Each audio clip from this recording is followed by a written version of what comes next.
Assalamualaikum warahmatullahi wabarakatuh. Mohon izin memperkenalkan diri. Nama saya Gilang Pranagusti. Nomor induk mahasiswa saya adalah 1872170004. Topik kali ini adalah manusia, tempat dan lingkungan. Mata kuliah kurikulum dan buku teks ekonomi.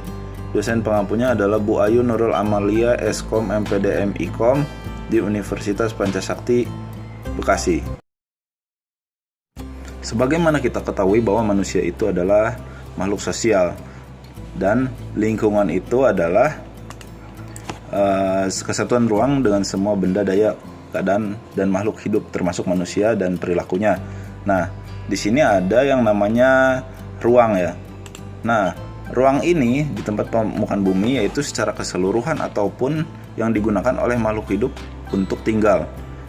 Ruang ini meliputi perairan, daratan dan lapisan bumi. Nah, perairan mencakup laut, sungai, danau, dan air tanah. Nah, lapisan bumi ini mencakup tanah, bebatuan, dan lapisan atmosfer.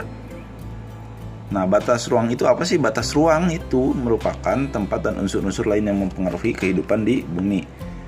Nah, ruang di permukaan bumi ini memiliki karakteristik yang khas, yaitu berupa tanah, bebatuan, tumbuhan, dan lain-lain yang berbeda dengan tempat lainnya. Contohnya saja, jenis batuan dari suatu tempat ditemukan ditemukan di tempat lainnya, tetapi dengan jenis tumbuhan yang berbeda tentunya ya. Nah, perbedaan karakteristik ruang menyebabkan interaksi antar ruang. Nah, interaksi antar ruang ini dapat berupa pergerakan orang atau yang disebut dengan mobilitas penduduk, pergerakan barang atau energi, atau bisa disebut dengan transportasi, atau perpindahan gagasan atau informasi alias atau yang disebut dengan komunikasi. Nah, kondisi saling bergantung yang diperlukan untuk terjadinya interaksi keruangan ini adalah yang pertama ada saling melengkapi. Nah, terjadi jika ada wilayah yang berbeda komoditas yang dihasilkan. Nah, contohnya adalah yang wilayah A ini surplus sayuran atau kelebihan dari sayuran. Nah, wilayah B ini adalah kelebihan dari ikan atau surplus ikan. Mereka satu sama lain memiliki kelebihan ya. Nah, yang kedua adalah kesempatan antara atau intervening opportunity. Nah, lokasi yang menawarkan alternatif lebih baik sebagai tempat asal maupun tujuan, yaitu adalah contohnya yang kalau tadi dua ya, ini wilayahnya ada 3 nih contohnya nih. Wilayah A surplus sayuran minus ikan, wilayah B surplus ikan minus sayuran, dan wilayah C ini surplus ikan minus sayuran. Nah, di sini diterangkan bahwa interaksi kuatnya ditunjukkan oleh tanda panah yang full garis ya. Ini bertanda lokasinya jaraknya lebih dekat, dan yang putus-putus itu adalah interaksi yang lemah atau lokasi pertama tapi jaraknya jauh. Nah, ini melemahnya interaksi ini karena adanya kesempatan antara, yaitu lokasi yang menawarkan alternatif yang lebih baik sebagai tempat asal maupun tempat tujuan tadi ya. Yang ketiga ada keadaan yang dapat diserahkan atau dipindahkan atau transferability.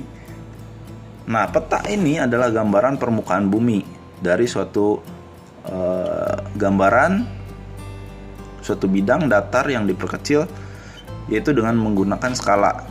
Nah, peta ini terdiri dari 8 komponen, yaitu yang pertama ada judul peta, orientasi peta, simbol peta, garis astronomi, insert, legenda, garis koordinat, dan sumber peta.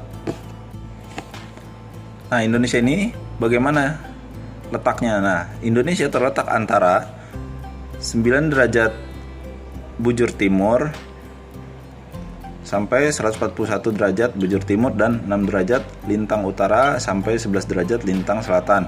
Nah, batas darat Indonesia yaitu Malaysia, Papua Nugini, dan Timur Leste. Nah, batas lautnya itu yaitu India, Thailand, Malaysia, Singapura, Vietnam, Filipina, Palau, Papua Nugini, dan Timur Leste.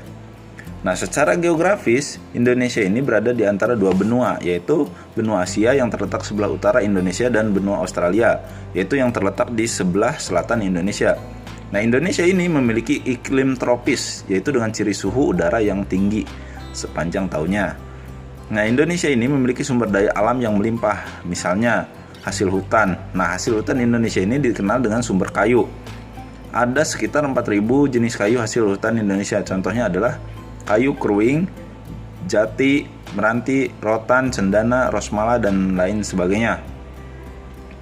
Di sini tadi ada sumber daya alam yang fungsi dari hutan ini adalah yang pertama ada menyimpan air hujan, tempat tinggal flora fauna tentunya, mencegah erosi, menghasilkan oksigen dan menyerap karbon dioksida, dan menjadi sumber dari kehidupan manusia.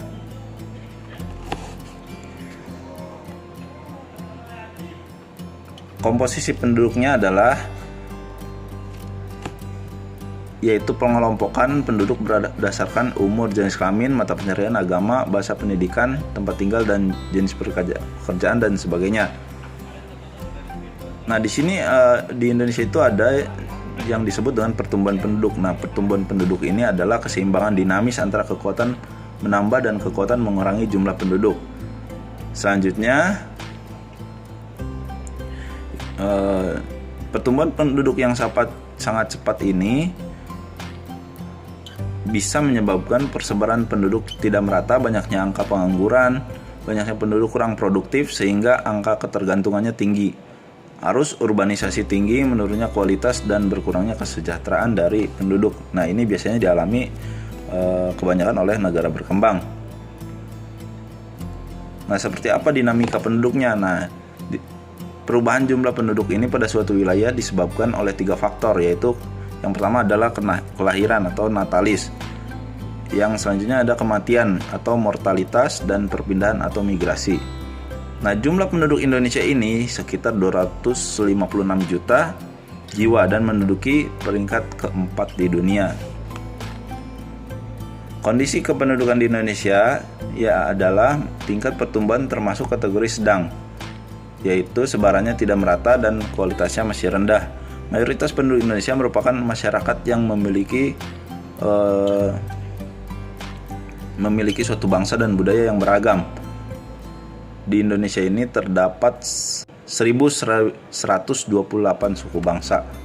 Nah, apa sih suku bangsa ini? Nah, suku bangsa ini adalah sekelompok manusia yang memiliki kesatuan budaya dan terikat oleh kesadaran budaya tersebut. Nah, kesadaran budaya ini dikuatkan oleh kesatuan bahasa.